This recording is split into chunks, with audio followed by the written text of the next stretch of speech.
આજના યુવાનોને મારું એક જ સંદેશ, મહેનત કરો અને તમારા લક્ષ્ય માટે હર હંમેશ આગળ વધતા રહો. સફળતા ચોક્કસ તમારા પગ ચૂમશે. દેશપ્રેમ હોય કે માતૃપ્રેમ, ભારતના યુવાનો હંમેશા આગળ રહ્યા છે અને આગળ પણ રહેશે.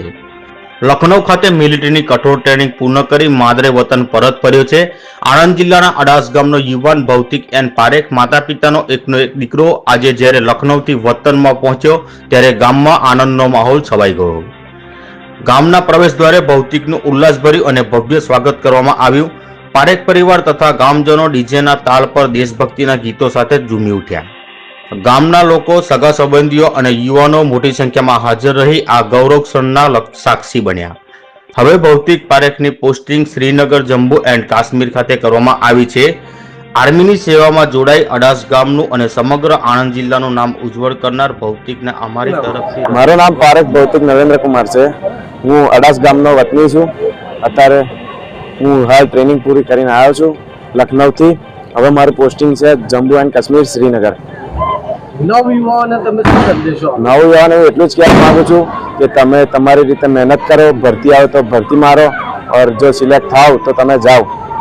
હવે ટ્રેનિંગ પૂરી કરીને આવ્યા છો, ટ્રેનિંગમાં કઈ રીતની મહેનત પડે? ટ્રેનિંગની અંદર મહેનત તો લાગે જ છે. મહેનત કર્યા વગર તો કશું મળવાનું નથી. મહેનત તો કરવાની જ છે. અહીંયા કરશો ત્યાં બી કરવાની જ છે. આપનું નામ? નરેન્દ્રભાઈ મફતભાઈ પારેખ. ક્યાં રહો? હું અડાસ.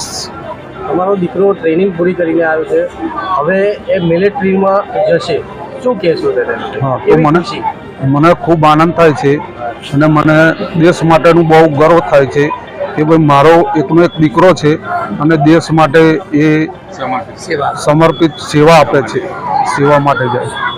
હવે નવયુવાનો માટે આપ શું કહેશો, શું કહેવા માંગો છો? હું તો દરેકને એવું વિનંતી કરું છું કે દરેક જણ આવી રીતે જાય અને આવી રીતે મહેનત કરીને આગળ મારા દીકરાની જે આવી રીતે જાય એ આગળ વધે, દેશની સેવાને સમર્પિત થાય. મારી બાજુમાં છે અમારો ભાણો છે ભૌતિક એન પારેખ, બરોબર. એ મૂળ અડાસનો છે અને અમારા સમસ્ત વાણંદ સમાજનું ગૌરવ છે, અડાસનું ગૌરવ છે અને આજે એ સૈનિક બની ગયો એટલે સમગ્ર ગુજરાત અને સમગ્ર હિન્દુસ્તાનનું ગૌરવ છે. અને ખાસ જેટલા લોકો યુવાનો જોઈ રહ્યા છે એમને વિનંતી કે મારે એક જ ભાણો છે મારી બેનને, અને એને એની છાતી પર પથ્થર મૂકી અને એને મિલિટરીમાં મોકલ્યો છે. કારણ કે જો દેશની રક્ષા નહીં થાય તો આપણી રક્ષા નહીં થાય. એટલા માટે ભારતીય સેનામાં અમારો ભાણો ભરતી થયો છે. તો જેટલા યુવાનો જોઈ રહ્યા છે એમને વિનંતી કે ક્યારેક નપાસ થવું તો ચિંતા કરશો નહીં, કારણ કે મારો ભાણો 2 વાર નપાસ થયો હતો. અને મા લીંબચની અમારી કૃપા અને અમારી ગોરખાની કૃપા તથા અમારા આખા સમસ્ત ગોરા ગામ, અમે એના હું મામા છું એટલે મારા મોહારની પણ બહુ ઈચ્છા હતી કે અમારો ભાણો આજે સિલેક્ટ થયો અને સમસ્ત અમારો સમાજ, એનો આખો પરિવાર અમારી જોડે. તમને બધા બહુ રાજી થયા કે અમારો ભાણો આજે સિલેક્ટ થયો છે. જય હિન્દ.